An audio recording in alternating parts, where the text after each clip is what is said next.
Hello, ladies and gentlemen. Again, let me say welcome to another edition of our SosoBone Sports Panel. And I'm going to tell you this, that sports is rocking and rolling out there in every capacity.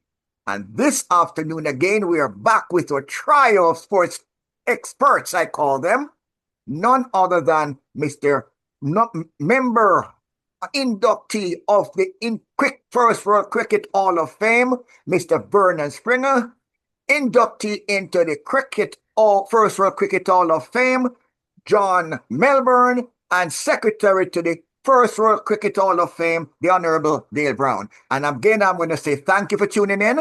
Welcome. Remember that we come to you with facts and with analysis that is justified by the facts so that we can archive our sports so that 25 years from now, when they decide to do their documentary, they can get clean, factual information from our production. So thank you so much. And let me turn over to the host of this program, none other than, again, Secretary to the First World Cricket Hall of Fame, the Honorable Dale Brown. Thank you, Sir Professor, and welcome to our esteemed panelists. Again, we have with us Mr. Vernon Springer, Cricket Hall of Fame inductee, who is one of the most recognizable voices in Caribbean analysis and commentary on cricket, among other things. Very well respected individual, and he's well-rounded in terms of from coaching to administration, you name it, he has done it, and he is considered an expert in the field, and quite rightly so. And then we have none other than the great John Melbourne, the man who is the voice of New York and has been there for several years, but in fact, for over 4 decades. So he's well recognized, award winning, and we are going to ask these two gentlemen, in addition to the Sir Professor, to give us an assessment of a few topics that would be riding the waves in West Indies cricket at this time. And the first thing we're going to do is assess the women's team performance in the two warm-up games that have been played ahead of the World Cup, which starts next month, within a week or so time. And those games are in the Tri-Nation series involving Ireland, Pakistan, and the West Indies. So, John, welcome, and Vernon, welcome. Right, and Vernon, you are the man when it comes on primarily to the women's cricket. It's near and dear to your heart. So I'll ask you to start us off with your assessment of the team's performance in the two warm-up games and what you have noticed in particular. Happy with, not happy with? Well, thank you very much, guys. It's been a long journey. It's been a pretty long journey here in Antigua and Barbuda because I've been extremely busy. So when I linked up with John today, with Dale, I decided that I was going to try and see if I can squeeze a 45 minutes and really kind of just get back on and really give some support to the program. The West Indies women's T20 preparations would be going very nicely so far for the team. They would have maybe had maybe about a 10, 12-day preseason camp training. And what we've seen so far from the West Indies team was almost like a walkover against Ireland in the context of things. And then against Pakistan, they were able to score 199 for 6. Janela Glasgow, 42. Hayley Matthews, 40. Stephanie Taylor scoring 39. And Shillan Henry still in good form, 33. When they bowled today, I'm sure they will be very much concerned because Pakistan got to 174 for 8. So it just shows you that they can be able to maybe defend that. And our very own from Antigua and Barbuda and the Leeward Islands, Shanisha Hector, picking up 2 for 21 and Chanel Henry 2 for 13. There were like 12 wides today in the contest. And so I think the preparation-wise in the Tri-Nation series, West Indies look formidably ready. I can see a fit DeAndre Dottin, even though I feel that DeAndre Dottin should be batting at number 3 and Kiana Joseph should be opening. But that's another discussion for us for another day. In terms of the bowling, I think they just need to be able to just figure out the 6 bowlers that they're going to use. I recognize in the first game they used 8 bowlers, so I know that they're experimenting in the context, but I would just really like to see them come up and make sure that they balance the team.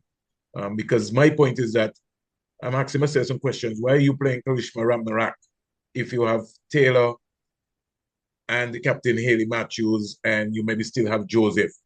Shouldn't you maybe be thinking about maybe adding on maybe another all-rounder who could really fire and give you some support? But all in all, let's just give them that maximum support. And also remember that they're going into a T20 World Cup.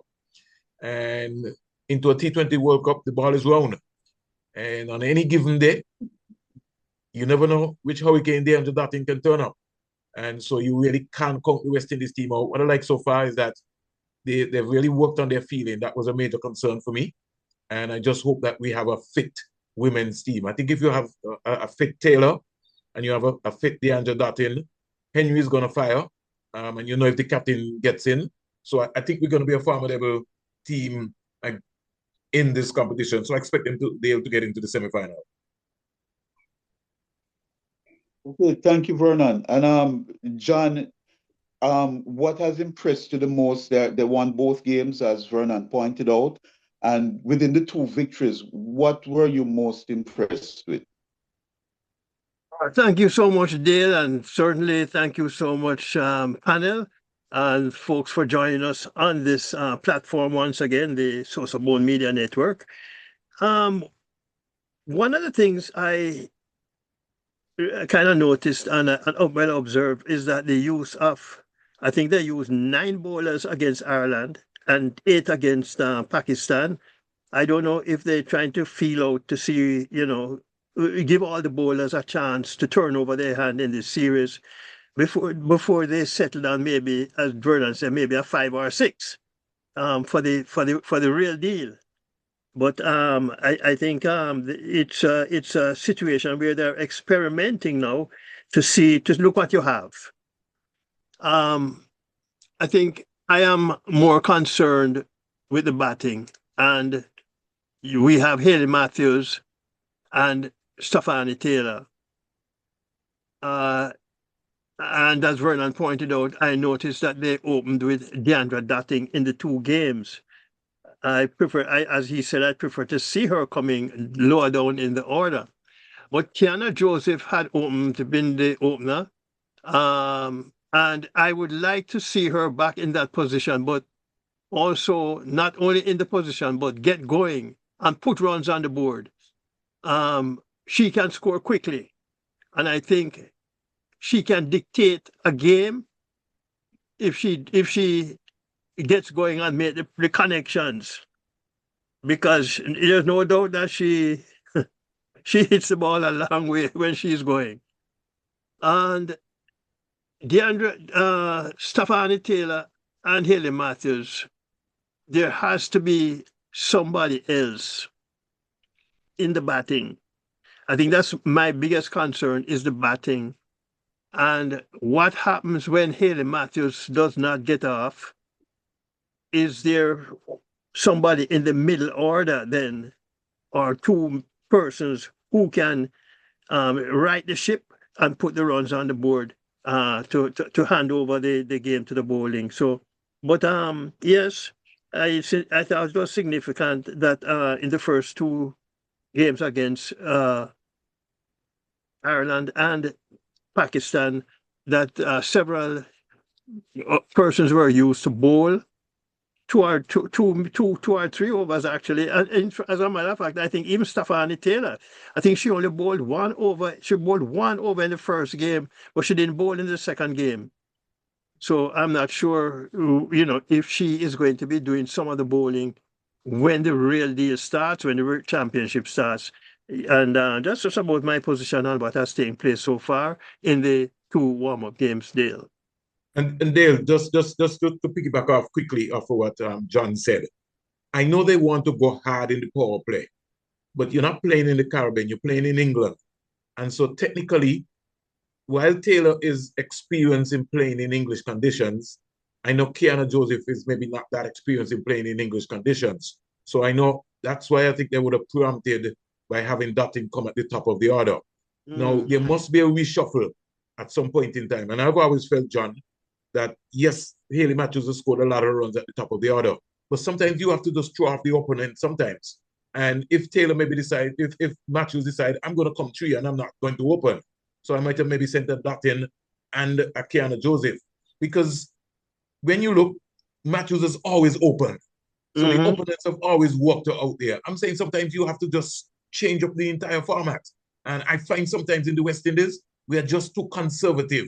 We just stick to one plan. So if you're opener, we just decide you're opening. So sometimes we just need to change and just see what happens. And Vernon, I'll what it stick with does, you for a minute. what it does, Vernon, it will throw the opposition off with their plans right away. You know, and that's what I felt, John, that in the series in the Caribbean, we just continued to just, we just went through the same process. We never changed at any time. And I'm saying sometimes, even you see with the men's senior team, we just do the same thing. So I'll be hoping that we can get a little bit more innovative.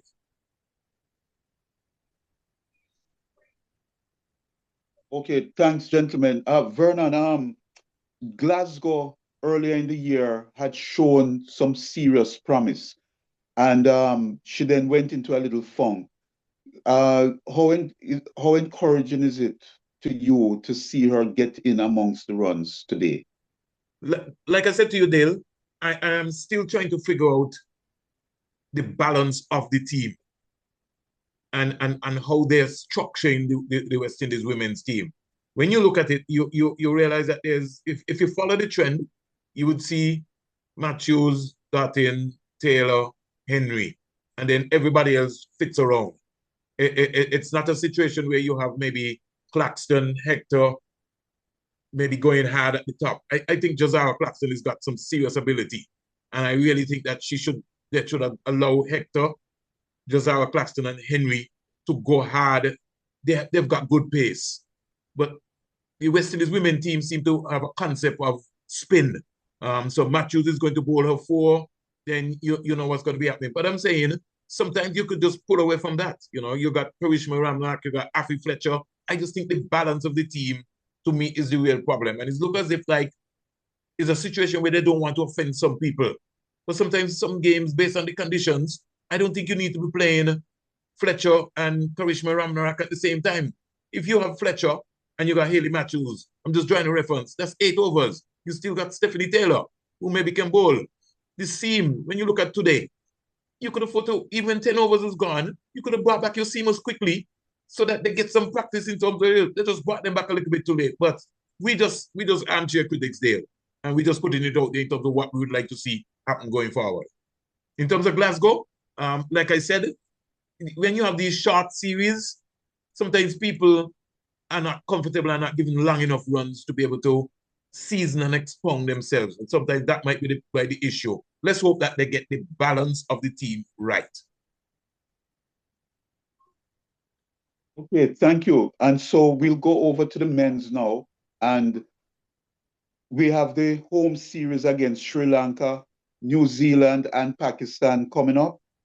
And the biggest news for me is the situation now where the Prime Minister of Barbados, Mia Mottley, some time ago, spoke out very strongly that Barbados will not be dependent exclusively on CWI for cricketing opportunities.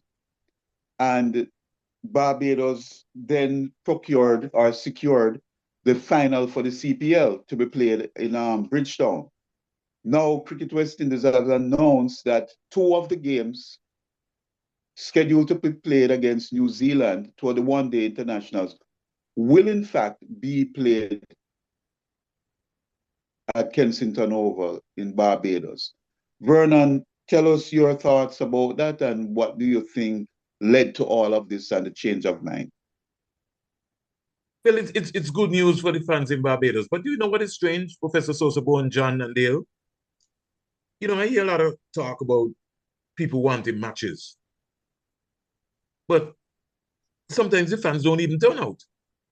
So when people are making noise that, they want, cricket and they want a lot of things to be happening, the games are free sometimes and people just don't turn out to the games. I think logistical reasons, Dale, is one of the reasons why the conversation maybe started between Barbados government and the Guyana government concerning those two games. And I will say something to you, Dale, that I found very interesting.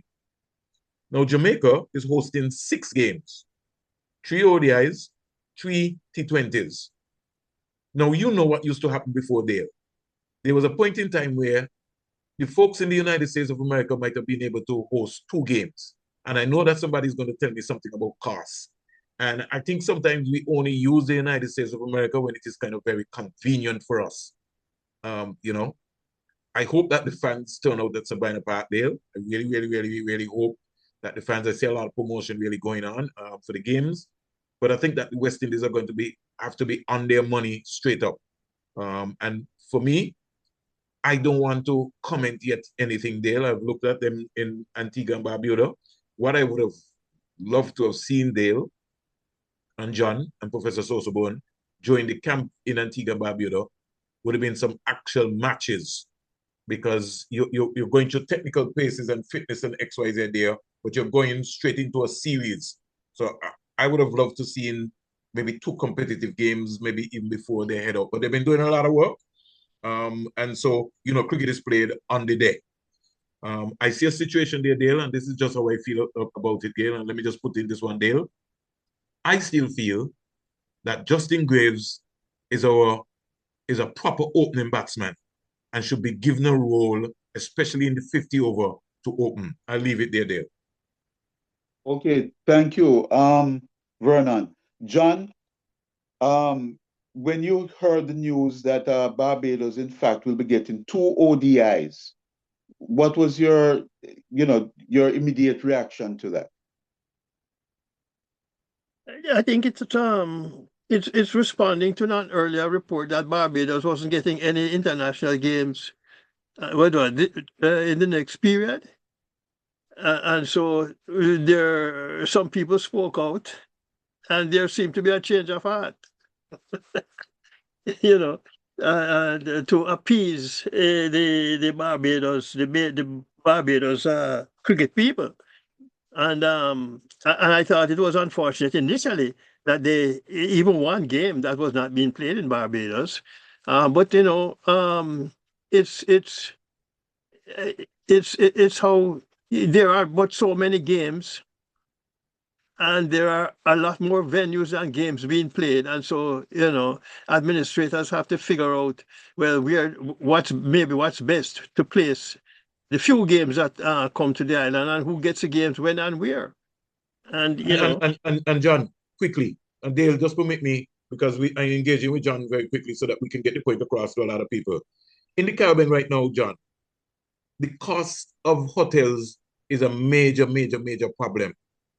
And so a lot of times when you see some venues don't get games, John, is the logistic cost of the hotels, which is pretty high.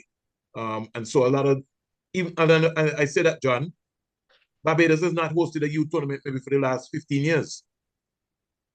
I was giving you a scenario in terms of what has been happening, right? So you find like another other smaller territories will maybe host those under 15 tournaments or the under 19 tournaments or whatever. But the cost across there, whether it be travel, whether it be hotel, is a major, major, major problem. So you hear a lot of people complaining, a lot of the cricket coming to Antigua and Barbuda. Well, the government of Antigua and Barbuda, John, along with the Hotel Association in Antigua and Barbuda, sometimes waive a lot of the taxes for Cricket West Indies to be able to make sure that you can be able to kind of cut the costs so that you can be able to ease that. Other territories, they mark up their costs because as far as they're concerned, the cricket is almost like ICC coming to the Caribbean. And we've been spoiled in the Caribbean, John, where ICC came to the Caribbean and flirted up a whole lot of money, wasted a lot of money in the Caribbean. And so every time everybody sees cricket in the Caribbean, they feel that you have ICC money. But most of the time you don't. You have peanuts. And that is a major problem, which is you find when you have so many venues, John, like you were rightly saying. They have a lot of venues, John, who might not maybe host a game maybe for the next 2-3 years, depending on the tour. That's just a fact of life.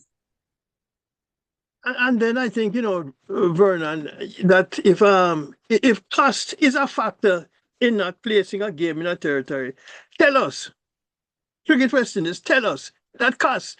It costs so much in country A as opposed to country B.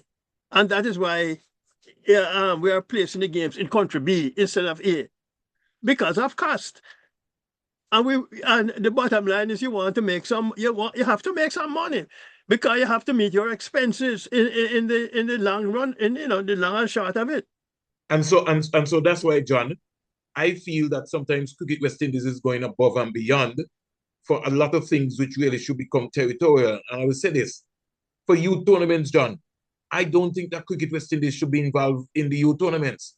I think that what we really should be looking to set up, you can't be telling me you have to run under 15, under 17, under 19, all those tournaments here. Your costs keep going up all the time, especially when you have to fly people around the Caribbean, when you have to be able to put them up. There has to be some responsibility, John, where the territories have to be able to come together along with the Ministry of Sports and Education. We have a Sir Gaffey Sobers competition, John. Why don't we just turn the entire stuff into a school tournament where you have schools from Jamaica and from wherever going to the Sir Gaffey Sobers competition, where you have more people to look at, rather than just restricting it to under 15, under 17, or under 19. But if you have a school tournament, like the Carifta Games, you will have more people participating, John, and more talent to see from.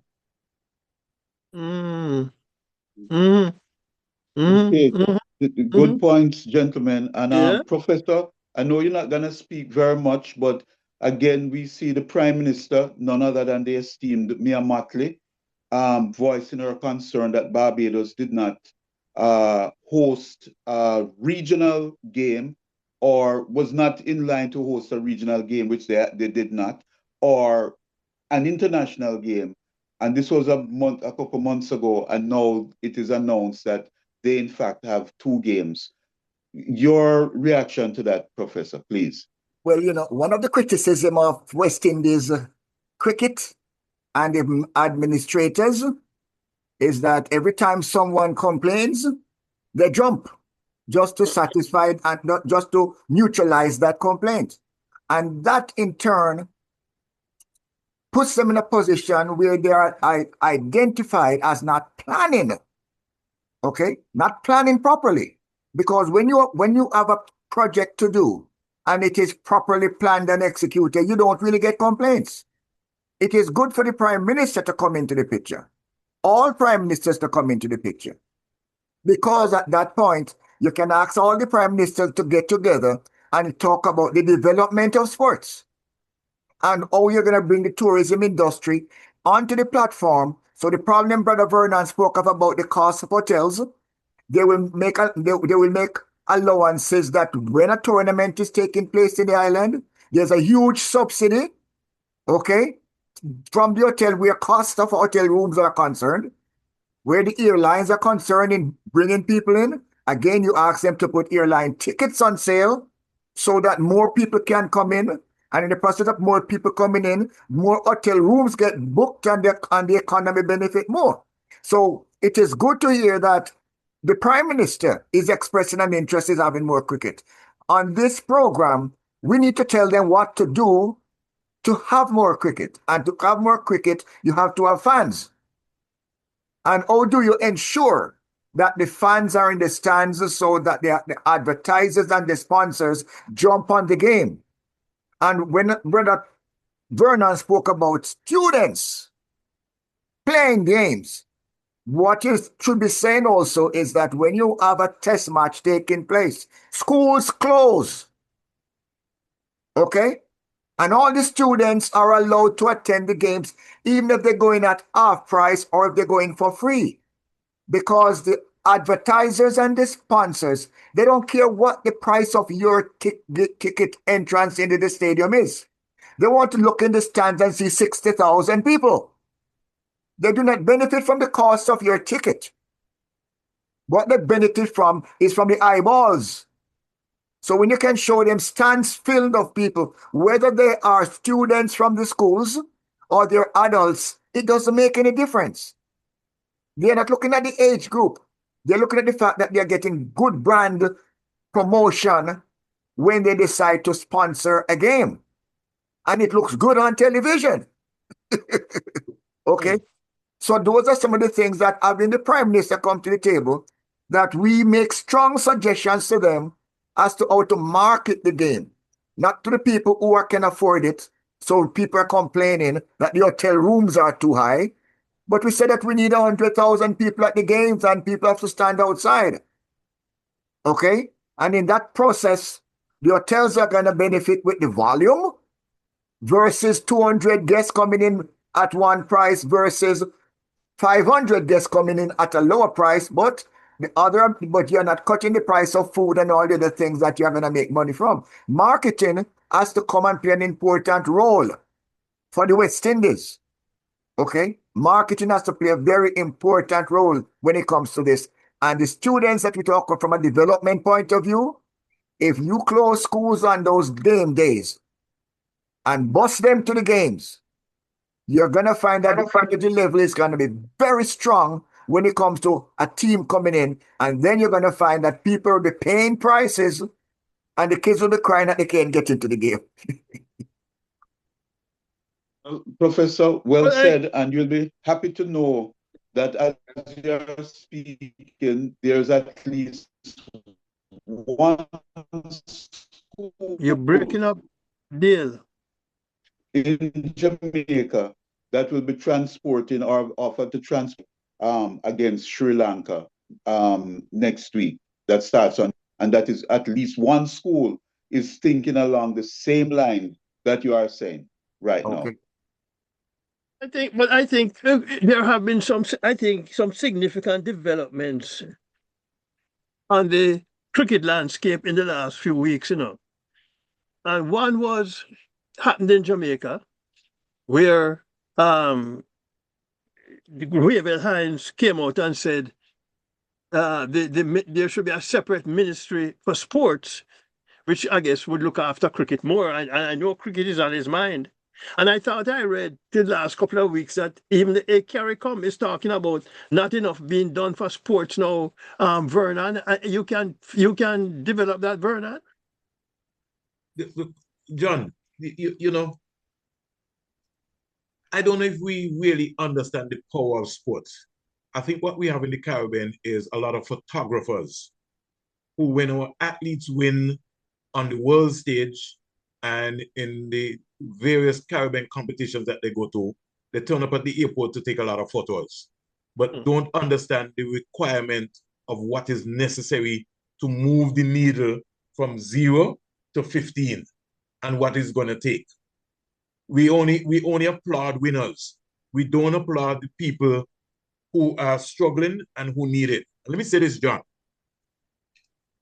It is inner city people or folks in the various rural areas in the Caribbean that support sports. The people who have money, they come to Professor SosoBone to ask for tickets to come free to the game. They don't pay. It's people like me and you who come out to the area who come and take up our hard-earned cash and come and pay. The folks who have it and can afford it, they're calling Professor SosoBone to tell him they want to be in a suite, right? And because he's a business partner to them or whatever, they get a free ticket. But in the meantime, nobody looking after the people in the inner city and the rural areas, the urban areas, and saying, how do we look after them? Nobody even looking after our senior citizens. Have we come up with a plan in Jamaica to say that senior citizens will be free to look at the games at Sabina Park with the return of cricket to Sabina Park in Jamaica? Have we had a schoolboy stand? I hear all sorts of things, John, but I don't hear those things.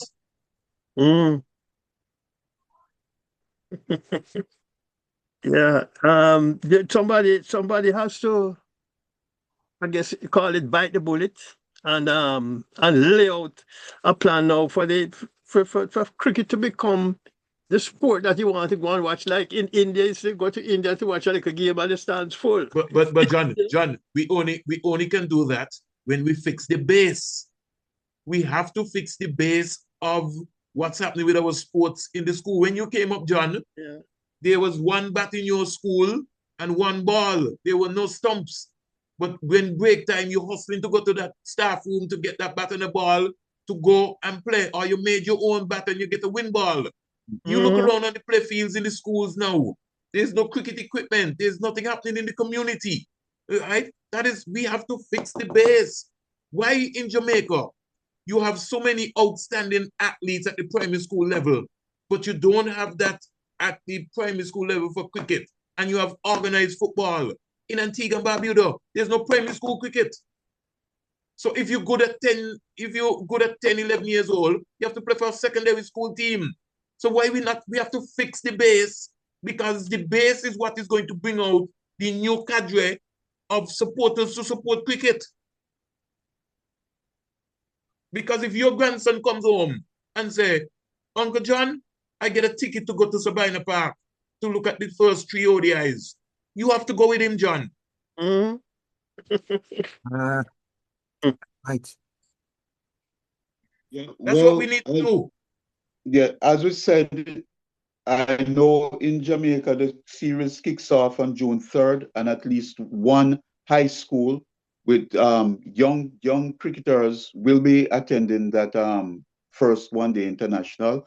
And one of the things we encourage people to know and to understand, as we wait for the higher heads or the bigger people, the administrators, to do certain things, that we ourselves, we all went to a primary school and we all went to a high school for the most part, and we can adopt those schools and we can encourage them and help them to get youngsters to go and attend these games. So as we wait, because we have to be patient, we can't force them to do what they don't want to do, but we can also set an example by getting our high school and our primary school and getting them to go watch the game in whichever territory we are from. Dale, very quickly, the governments have to lead. That's what the same thing that Professor SosoBone have been saying. Sabina Park is big enough. The governments have to lead. You have to put out a notice, and you said you make it mandatory. Jamaica is big, so you take from zone A, zone B, and you said, boy, we're going to try to be able to make sure we get 3,000 students in Sabina Park daily whenever the games are going. Somebody has to lead. And that's a very good point, Vernon. All I'm saying, the person who is leading this initiative is not government. It is just a regular citizen like me and you. And so we are essentially, what someone else is not doing, let us see if we can do it. That's what I would posit to people rather than wait. We have seen cricket programs started up and tournaments put on, not by government or by the administrators, but by concerned citizens. And I have seen it be successful in Jamaica to whatever degree. So if we just keep doing what we are doing, and hopefully government will know, whether it's through a waiver Hines or whomever, but we are not going to wait on these individuals. We are going to keep trudging forward until they see the light. Yeah. So, gentlemen, the rest of the home series, we also see that there'll be a test match that will be played at the Brian Lara Stadium, and they'll be hosting the first ever test match at the Brian Lara Stadium. Vernon, you have visited that stadium. Could you tell us anything about the facility? Well, I think, Dale, I'm glad that Trinidad and Tobago is getting another venue. The Brian Lara Cricket Academy. I think that is wonderful. But I outside of venues, I think we need more than just venues. I think what we need now, Dale, to be honest with you, is that we need a lot more officials. And don't permit me to just stray off a little bit. I really want to, because I know we have a little short time. I want to salute Jamaican umpire Jacqueline Williams, who will be going for her 5th World Cup. Really want to take some time out really to salute Jacqueline. I think that's a major achievement. And Candice Laborde, I think this is going to be her first stay. She's from Trinidad and Tobago, right? And I also want to Christopher Taylor, my good friend from Jamaica as well. He's got an opportunity. I think we concentrate so much on West Indies cricket that we tend to miss the boat and forget about some of the officials. I want to see somebody climbing up the ladder and getting there, like Soichi Richardson as a match referee on the panel, because that's how you get recognition. Before you guys came on, I was talking to Professor SosoBone, and that's what he was saying. the image in the United States of America. If they have a campaign, you always see banners, flyers, you name it. We have to start to see more of our own people. And because we're not seeing more of our own people on the international scene, it looks as if nothing is happening. When you look at the rankings, God forbid, how many West Indians are in the top 10, 15, batting, bowling, in whatever category, whether it be male or female? That's a buzz. That's a buzz to get people to go, to say, I'm going to the game in Jamaica because Professor SosoBone, but he's been scoring a lot of runs, so I'm going to support him. I want to see more hype of that in the context, Dale. So like I said, I'm glad for Trinidad and Tobago. And again, Dale, is going to become a headache because now Trinidad and Tobago has 3 venues. So God forbid that Grenada might maybe not get a game some point in time, and somebody else maybe might not get a game, and they might have not the power to be able to make some noise to be able to get a game. So, hey, it's great to have venues, but with the limited amount of cricket that we have, some of these venues that we're building up on, well, they might just not be able to hold international cricket. John, your response to the news that they'll be playing a test match at the Brian Lara Academy for the first time.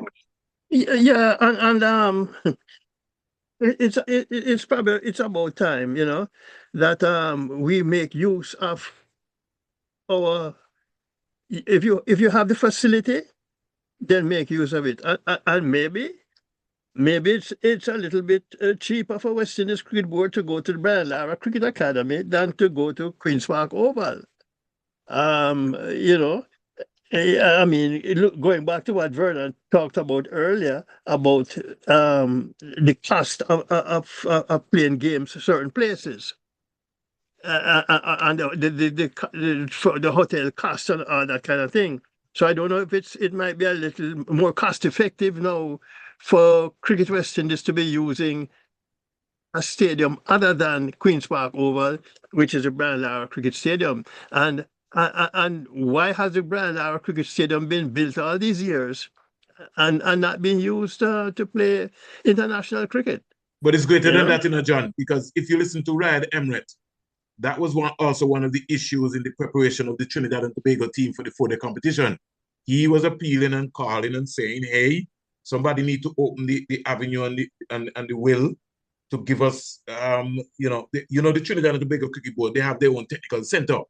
But that ground, that academy is being shared between under 15 women's youth team development. And he was claiming that, listen, why somebody got to do something about allowing us to go to Brian Lara and train rather than having to share a venue. So you can have a venue, but then is the venue being utilized, or we just waiting when we have international matches? Because most of the times, John and Dale and Professor SosoBone, the administrators are only waiting for international games, to look after their friends, to wine and dine their friends. They're not really concerned about anything else. Yeah.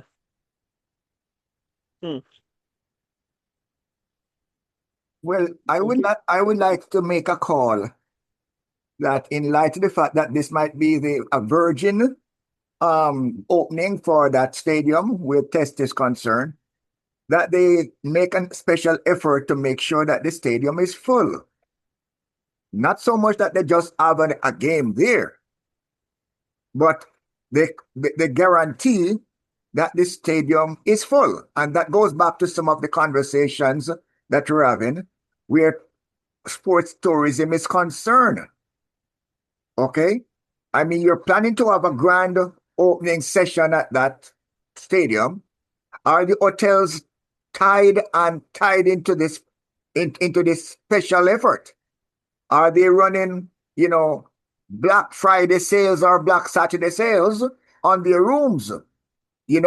While when the game comes to town, okay? Are they offering special subsidized rates, okay, to the locals, okay? Because while we might talk about expense, sometimes we're talking about the price of your line ticket to come in and other prices. But the cost to the locals, you have more local games than you have international games. So the building effort should be one where you're targeting the locals, just like supermarkets do. Okay? They run specials and the line starts early. In America, they have Black Friday and people are fighting for 2 days before the store opens for their line space. So marketing the event, again, is something that they should be looking at. And I say that as to discuss and to discover how much does a game, a test match in Barbados contribute to the economy? How much does it contribute? And if the government can say it contributes $10 million, what is the government prepared to put into the pot to get a test match? I mean, are they willing to put $100,000 so they can get $5 million? Or just leaving it where, you just roll the dice and whatever happens, happens. We have events like the World Cup, and based on the fact that they can guarantee X amount of views, okay? X amount of views. And I do not want to say it's because it's worldview, because anywhere you're doing something now, you can guarantee worldview as long as you market it. We are watching West Indies cricket and we are over in America. Brother Dale is in New Jersey. John is in New York. I'm in Georgia. And we're watching women's cricket. Women's cricket, I was watching it today. So the location doesn't have anything to do with it. It's a marketing. And if you can guarantee X amount of eyeballs, the sponsors are going to be very happy. But if the government can guarantee a certain amount of locals, that is where the building that the brother Vernon is talking about comes in. When you stock up the local base, tourists will have to compete with locals for the seats. And that now is where everybody start benefiting across the board. That is something we have to point out consistently, that sports tourism is not only about external visitors, it's also about the locals. Because when they spend their money, it stays in the island. And they continue to recycle it. And we have to make sure that the government look at the economical impact and invest in it. Call them out. Okay? What are they putting into the cricket that is coming in? Are they only counting how much money they're going to make? What is the tourism minister doing? Is he advertising the test cricket across the world through his agents, to his tourism region for people to come in? Or we just leave it and hope that he win the lotto when these people comes in? Those are some of the things that on this platform, we have to push the button, because the media have to analyze what they're doing. The media has to analyze, sometimes criticize, sometimes judge, and sometimes compliment. And if we see stadiums being filled across the world in other places, we have to ask ourselves this question. How do they get their stadiums filled? Because not all of them are winners. Because we know that out of 50 teams, only one win the World Cup. Okay? So we cannot say because they are winning, their records are not better than West Indies records most of the time. And West Indies is not in last place. So we cannot say it's because of the winning culture. It's because of a lack of investment, as we say, by the government. The tourism, sports tourism, where cricket is concerned, should be on top of the heap, more than athletics. Because athletics is something that, just pops in and pops out. Cricket is 24/7, 12 months per year, because it spreads across the globe. And that is where we have to push the button on our media platform, call them out that the government needs to invest in sports. And as John said, yes, the idea that you have one budget in Jamaica that goes to sports, culture, and gender. What it really means is that every ministry in Jamaica get the same amount of money to spend. Agriculture gets same amount as tourism, as well as education, because no one of want to stand by and watch and one getting more than they do. And when they are successful, they blame it on the fact that they got less money. The 10 talents and the 5 talents and the 1 talent. So when you have one ministry splitting the money into 3, for sports, for gender, for culture, then it is no wonder that sport is dying in Jamaica. And that you have to turn around and have independent associations footing the bill. And the sport that is really blowing up Jamaica, continue to blow up Jamaica, is athletics. And that is because it's being supported at the high school level by a major company in Grace. And outside of Grace, what does the government do? But as as I said, I was reading somewhere that some CARICOM minister from one of the islands, I think, was talking about CARICOM need to be doing more for sports, not only Jamaica but CARICOM, and the development of sports of our youngsters. I don't know, Vernon being call it boots on the ground in the Caribbean.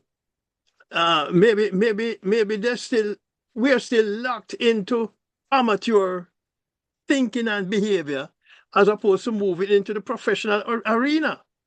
So you did. So you remember I said that most of us are photographers. We turn up when Professor SosoBone win a gold medal, Yeah. right? That is the concept of us. Because let's realistically look at, and let me say congratulations to Guyana celebrating 60 years of independence. Mm-hmm. All right. But how can you tell me, John, that Sir Clive Lloyd's name is not on the Guyana National Stadium in Guyana? After this man would have served in every aspect of the sport that you're talking about and you love, cricket. But he's the club captain for Warwickshire in England. But his name can't go on the Guyana National Stadium in Guyana, and Guyana celebrating 60 years. More so, why you can't have one of the ends named after Lance Gibbs? One of the bowling ends after Lance Gibbs and Colin Craft. Why you can't have Joseph Redsbury Media Center end in Guyana? A gentleman who would have journeyed around the world even when he didn't have it. He made sure he go and try and get support as possible to go as far as Australia to be the voice with the late Tony Cozier. Why his name can't be recognized? So sometimes, right, I listen to Professor SosoBone who talk very deep, but there's some factors as to why we see a decline in the support of West Indies cricket now. Because all these factors of what we are talking about here contribute to people deciding that I'm not going to the cricket. Because if these guys made such a contribution and we're not trying to involve them, why should I go around? Because I don't see no need for them. We have a camp in Antigua as we speak, John, right? And nobody has even invited Sir Viv or any of the legends to come and talk to the guys. How do we operate? Courtney Walsh live in Antigua and Barbuda. So why we don't have a conversation? Somebody need to tell you that. But why are these guys used in England and Australia and Namibia, and why they use outside? So again, as I said, King has no honor in his own country. And I know they'll watching the clock. I know we have to go generally there, but I just shared my views there because it irks me to see that we are human beings. And when we come on these various programs, it's because we understand and we know what the lemon on the road is feeling. And we feel that we can make a contribution. And our sense of us making a contribution is because we think we have the know-how. It ain't because we think we know it all, you know. The game has been great to us. And we are just trying to say to you, just respect and just listen for a while. You know how you learn? You learn sometimes by listening. And you sometimes have to be able to pick sense out of nonsense to say, me and boy, John, make some sense here, you know, Professor SosoBone, Dale, but making a point right there in terms of what's happening. I don't see our administrators thinking outside of the box. What we've been doing things for the past 30 years the same way, and we expect to get the same results. Well, thanks, Vernon. And part of our responsibility, I guess, as media is to hold those same administrators responsible and point out with based off knowledge, point out exactly what is going on, because that's just the way it is, and we just need to keep on plugging. We don't give up. We keep on chucking, keep on, putting the message out there for the fans to understand exactly what is going on. But Dale, SosoBone Network, right? And I want to applaud you guys. You guys doing a good job. But you realize that since Sportsmax has left the Caribbean, you realize that there's no real voice in the Caribbean for anybody to talk. So our administrators are they're running havoc. They are running havoc. There's nobody to question them. And when there's a press conference organized, somebody tell you, Dale, you only have two questions. All right. And the people who turn up at some of the press conferences don't understand the sport. So what do you think they're gonna ask? So you see the trouble that we're in? Yes, no question, Sir Vernon. And we're going to just go quickly to, they have a fast bowling camp set up. This is different from the ODI camp. This is a specialty camp that is going to be overseen by Otis Gibson. And John, your views on that initiative? I'm not sure who are the invited fast bowlers. Although I know one of them, I think Niall Smith is one of the invited fast bowlers. Are they focusing on just the senior players, or are they looking at the development of maybe some of our under-19 fast bowlers who might see to be talented and start bringing them into that fold to guide them? And I suppose the thought is to trying to rebuild our fast bowling core that we used to have once upon a time. But I guess it's a good thing to have a fast bowling. But and with the Otis Gibson there, I don't know. You have Kenny Benjamin and Curtly Ambrose there. Are these guys going to be involved, or it's just the coach who is guiding this fast bowling camp? But quite frankly, I am hoping that we can regain that dominance in fast bowling that we once had. It's part of the West. It's part of our cricket culture, I think. Fast bowling. And I'd love to see it coming back. I know we have Jaden Seals and Alzara Joseph and Shamar Joseph, and even Shamar Joseph. I think since that Australia series, I don't know Vernon. I don't think he has lived up to that press since that Australia series. His maiden entry into Test cricket. Well, let me say this. Permit me, Dale, quickly to go. We cannot produce fast bowlers if we continue producing the cricket wickets that we've been producing in the Caribbean. It is a cardinal sin that Barbados and Jamaica, and to a lower extent the leewards and maybe the windwards, are not producing fast bowlers. And the fast bowlers are now coming from Guyana, or the seam bowlers or the fast bowlers are coming from Guyana. Who is the fast bowler coming out of Jamaica, out of Barbados? But you can't produce fast bowlers, Dale, if you have streets. So we have to do something about our Caribbean pitches. The fastest pitch in the Caribbean is the Darren Sammy cricket pitch in St. Lucia. Outside of that, we're struggling. Can you tell me, Dale and John and Professor SosoBone, what kind of track we're going to get at Sabina Park?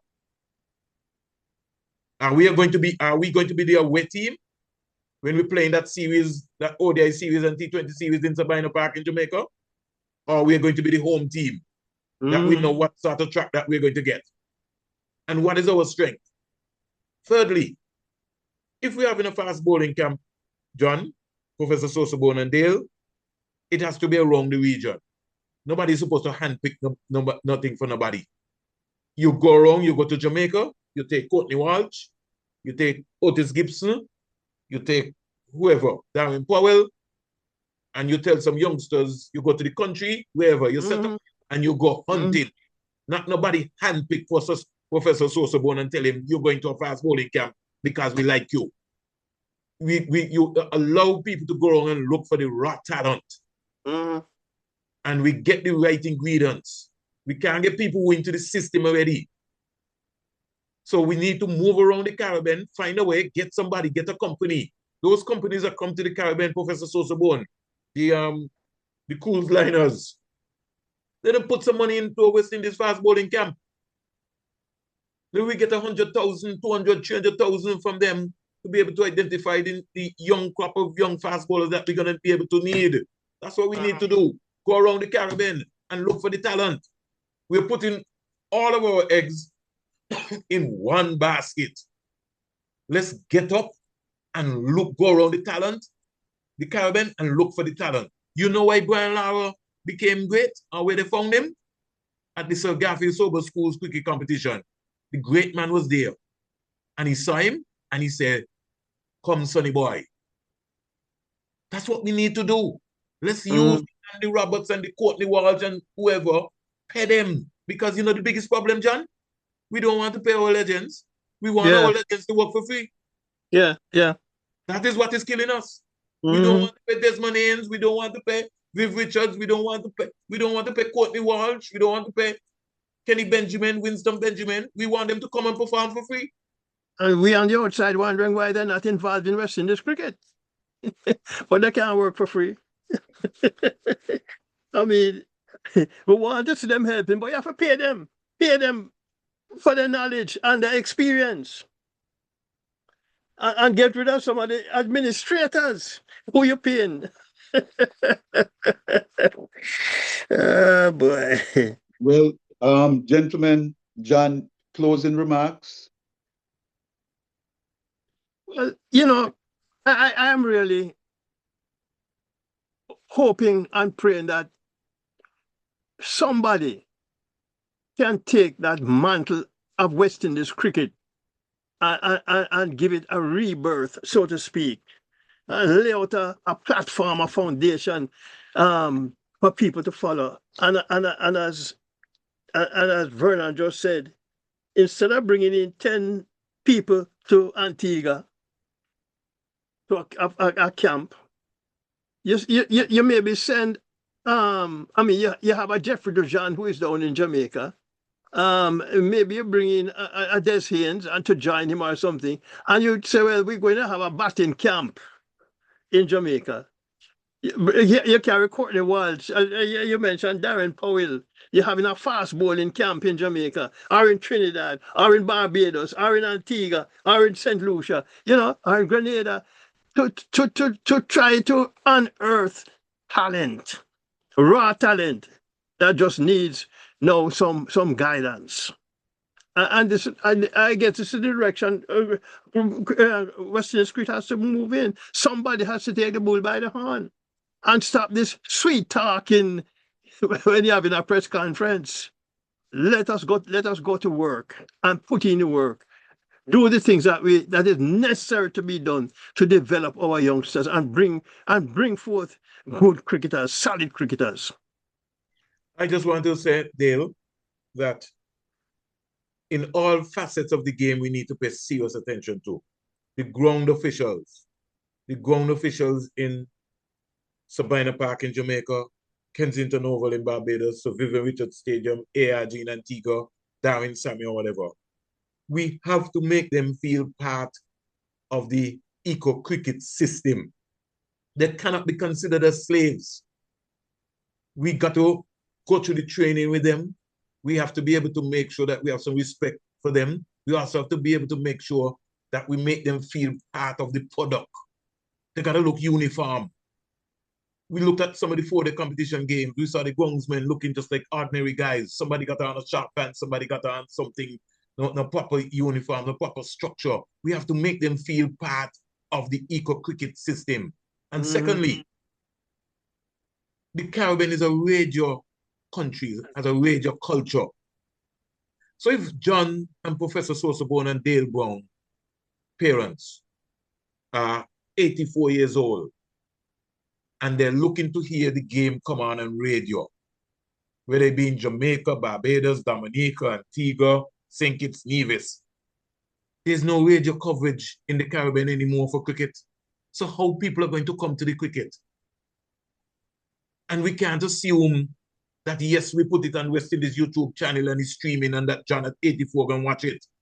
People listen. People drive in. They're listening in the cars and the buses, you name it. Radio is still king in the Caribbean. And if we want the game cricket to grow, you have to put it on radio. I end with that, Dale. And thank you very much, Professor SosoBone and John, guys, for the support. And whenever I can come on, I'm going to lend my support because, like I said, this game, sport has helped me. Professor SosoBone, John, Dale, sport has helped me to be the person that I am today. And it will continue to help me. And as long as I can be able to make a contribution, I will make a meaningful contribution. And at no point in time, I will try to retard the growth of the game cricket. All we are asking for is for somebody to listen to us. Why are we not using the diaspora? Why are we not coming and talking to Professor SosoBone, to the Hall of Fame people? Why are we not having a conversation with those folks to see how best we can help? But we seem to have the answers in the Caribbean. When you look at it, all we're trying to do is stay in power. But in the meantime, the game is suffering because our gatekeepers continue to block the progress of talent in the Caribbean. Thank you, gentlemen. And Professor, could you wrap us up, please? Professor SosoBone. Gentlemen, let me say this, that I would like to thank you very much for expressing yourself, because this is the first step in getting attention of the fans. And when you get the attention of the fans, you get the attention of the administrators, because we talk about the development, and that starts with the fans. And when the fans can realize that they are not being serviced, then we start analyzing why. Now, what are the various aspects that makes up the cricket industry? What are the parts, from bowlers to batters to coaches to umpires to development and to marketing? Who is in charge of those segments of the industry? Who is in charge of the coaches in West Indies cricket? Who is in charge of the umpires in West Indies cricket? What is their development plan? Their development plan is not only for batters and for bowlers. What is the development plan for umpires? For female umpires, for male umpires? Every one of them that have a segment of the sports industry should have a plan of action as to how they're going to go about and strengthening their segment. Who is in charge of the marketing? What is his marketing plan? Because we are not introduced to it. They might say they have one, but it's private. Private. Because we do not know who to call on this program to sit down with us and let's talk about the development for women's court, for women's umpires in the West Indies. Who do we call? Vernon, do you know who do we call?